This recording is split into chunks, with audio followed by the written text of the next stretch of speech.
দেখো আজ ক্লাস 10-এর অনুশীলনী 2-এর 6-এর অঙ্কটাকে করা হয়েছে। প্রশ্নটা বই থেকে দেখে নিবে। দেখবা এখানে আসল তোমাকে বের করতে দিয়েছে। আসল বের করতে দিলে হবে এক্স, সুদের হার 12% দিয়েছে, সময় হচ্ছে টি 1 মাস। এই 1 মাস থাকলে তাকে কী করতে হবে? বছরে পরিণত করতে হবে। বছরে পরিণত করতে হবে 1/12 বছরে যাবে। সুদ সমান সমান আই 378 টাকা। তাহলে নির্ণয় সুদ বের করার সূত্রটা কি?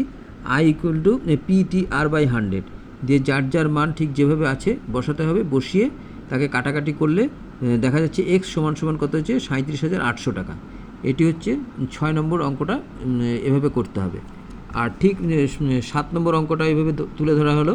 7 নম্বর অঙ্কটাতে সুদের হার দিয়েছে আর সুদটাকে আয় ধরে নিতে হবে, দিয়ে আসলটাকেও পি ধরতে হবে, সময়টা হচ্ছে এন বছর, দিয়ে এই সূত্রে ফেলে তাকে অঙ্কটাকে সম্পূর্ণ করতে হবে। এক্স কেটে যাবে, উত্তর আসবে 12, 16 1/3 বছর।